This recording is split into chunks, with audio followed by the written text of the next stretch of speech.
Welcome to Dialogue This Week. In this corner, we invite guests from in and out of Korea to talk about a wide variety of issues ranging from culture and sports to the latest trends around the world. Now, Hallyu is the phenomenon of Korean pop culture spreading across borders. In other words, the globalization of the Korean cultural products. From our previous episodes, we largely touched upon various aspects of Hallyu, ranging from K-pop, K-dramas, and even K-food. So today, we're going to touch upon a more calming sector, which is K-literature. Compared to other areas, it seems like K-literature has been rather quiet when it comes to gaining awareness amongst many global audiences. But when we look closer, there were notable achievements. In fact, last year alone, the Literature Translation Institute said that with its help, a total of 180 literary works were translated into 29 different languages, the largest number of works translated in a year since LTI was established. The developments came as several Korean writers like Yoon Go-eun and Ma Young-shin won international awards, and not to mention the rise in demand for translated editions of books by South Korean novelist Han Gang, who won the Man Booker International Prize in 2016, also played a big role. Now, for a more in-depth discussion on this, we have Hye-su Park, author of Understanding Hallyu, the Korean Wave Through Literature, Webtoon, and Mukbang, who is also an associate professor of English at Bellevue College. Good morning, Professor Park. Thank you so much for joining us. Hi, good morning. Thank you for having me.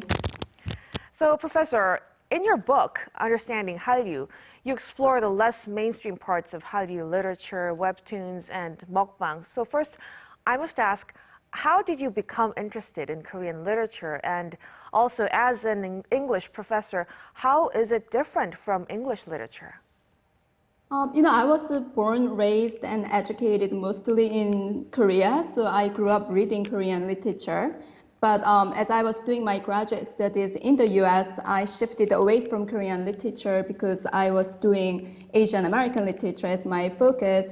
So Korean literature has been my recent scholarly interest, and my two most recent books focus on, as you said, Korean media and pop culture, including Korean literature.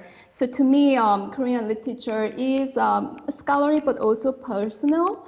It allows me to connect to my identity and roots, and as you can imagine, that's important for me living and working in the US as a Korean. I cannot say Korean literature is very different from English literature other than the language it's written in. Korean literature is definitely part of the world literature, and it has a lot of qualities to become the mainstream of the world literature for sure. But it's just that when I teach Korean literature in the US and introduce it to my students in America, I do take great responsibility and pride for sure. So it's been fun teaching Korean literature. That's good to hear. Well, the concept of Korean Wave first emerged around late 1990s when perhaps with the financial crisis, South Korean media content started spreading to China and Japan and later into Southeast Asian countries. But where on this timeline is Korean literature, and when did it start being translated to other countries, presumably English first? Korean literature was mostly unknown to the world outside Korea until 1980s.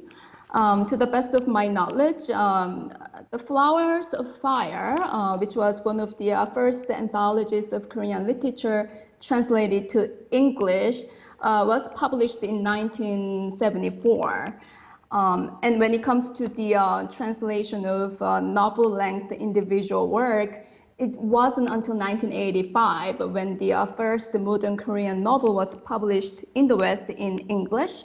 So the translation of Korean literature has been a fairly recent phenomenon. And I'm pretty sure that translations of Korean literature into languages other than English should be even more recent phenomenon. But I am aware that Literature Translation Institute of Korea has been promoting translations of Korean literature in languages such as German, Spanish, and Polish, and so forth. So as you mentioned earlier, there have been more translations done in recent years. But Korean literature has been introduced to the outside world fairly recently. Well, Professor, like you said, translation goes beyond just translating words. It's the delivery of the culture as well. So what would you say is the most important factor in translating pop culture? And what do you see as the most different part for literary works, translating literary works? Yeah, I mean, that's a really great question.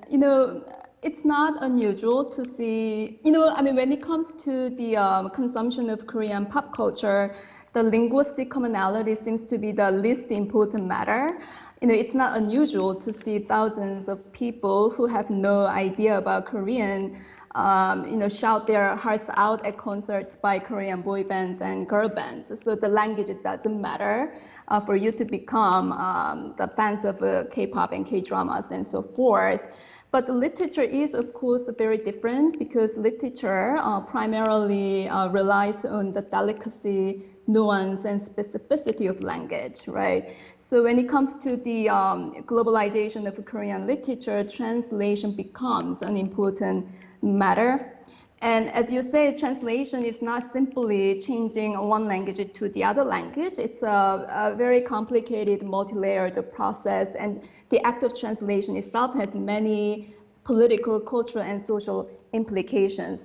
So a lot of people, when talking about how come Korean literature is not as popular yet, they talk about the lack of translators as one of the reasons. And that may be true, although it's a lot more complicated than that.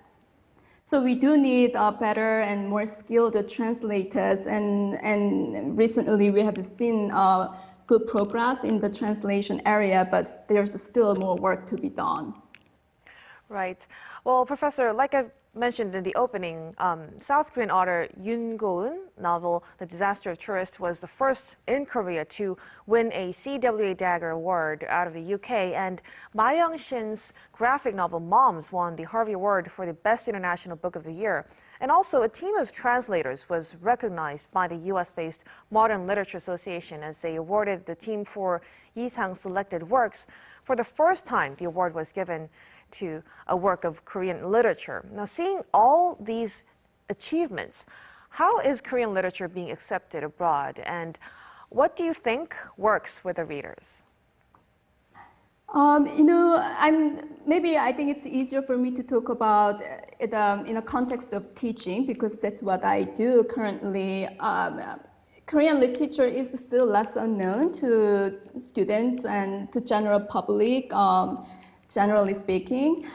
But as you also mentioned, there have been success cases in Korean translated literature in recent years, including Hangang, Shin Kyung-soo, Kim Young-ha, and so forth. Their works have become really popular. But of course, compared to K-pop, K-drama, or K-film, K-literature is still remaining in a very peripheral status. So, but I think what's really important is that Hallyu in general is having positive impacts on Korean literature when it comes to people's perceptions of Korean literature. So for example, whenever I offer courses on Korean literature, I make sure to mention K-pop, K-dramas, and K-films in my promotional materials and encourage my students to take my class on Korean literature if they are interested in K-pop and K-drama. And I introduce Korean literature in such a way that reading Korean literature is a way to understand better the culture and society of Korea. So because more people are exposed to Korean culture, whether that's pop culture or not, through K-pop and K-drama and K-films, I see more and more people are becoming more open to learning more about Korean literature. So that is really significant because Korean literature courses used to struggle a lot to fill the classes, and right now it's a different story. Any classes related to Korea become really popular and viral.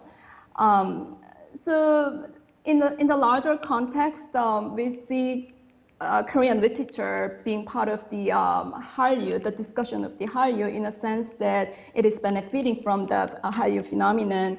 But of course, it's difficult to say Korean literature has become the mainstream of the K wave yet. Well, as you were speaking, I could feel how much you're sincere and enthusiastic about Korean literature. So I must ask, what is your favorite Korean literature piece? And do the Korean language and translated versions speak differently to you? That's an interesting question. It's really difficult to pick a specific title, but recently I've been working on Han Kang's works, The Vegetarian and Human Acts, that are pretty well known.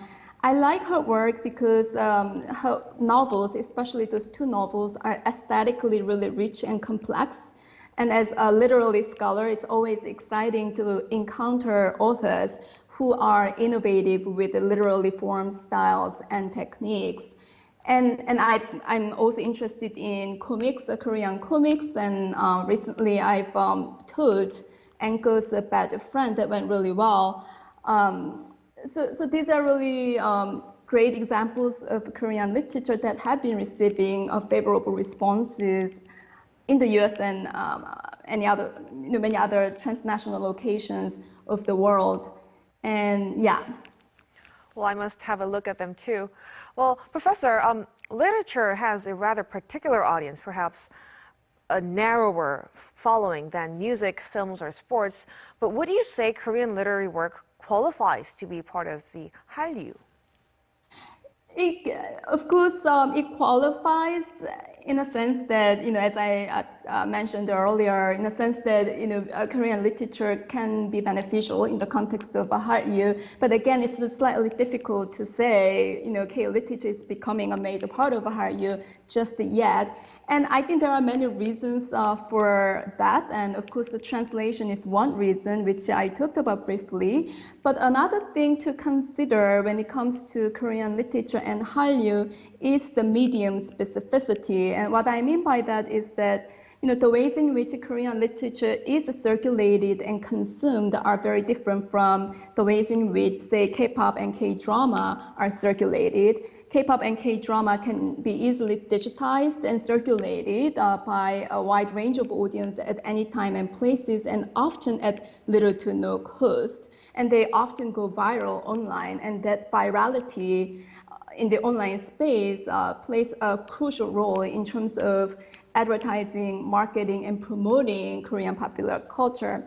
But literature still relies primarily on traditional print medium, so it cannot be digitized and circulated as readily and rapidly. So I think that's one of the big hurdles that Korean literature faces currently. But of course, we are living in a world where the technology changes day by day. And I feel that the modality of Korean literature could change in the future, where it can be circulated just as K-pop and K-drama, and they could have a huge impact on the globalization of Korean literature.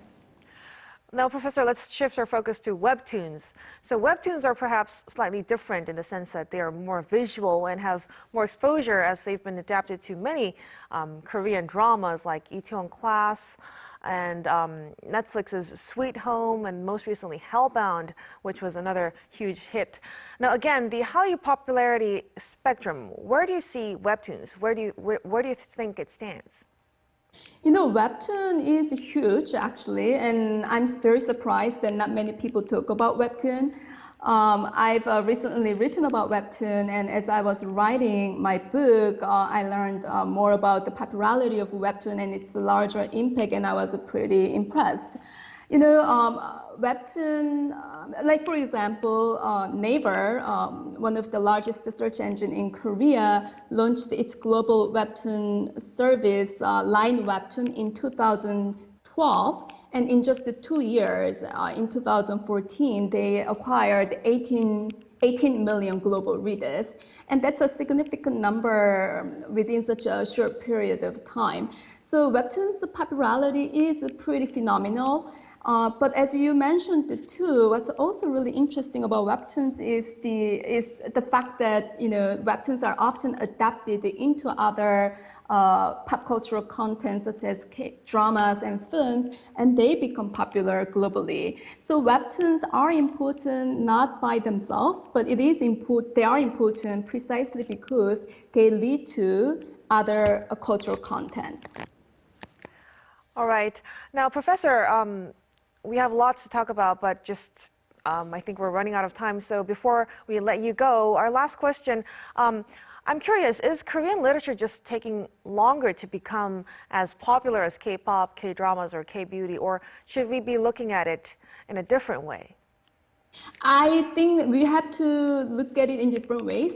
Again, because of the issues of translation and circulation that other Korean popular cultural contents are not facing, right? So Korean literature has extra hurdles to overcome. But I think what's important is the fact that K-wave in general is having positive impacts on Korean literature.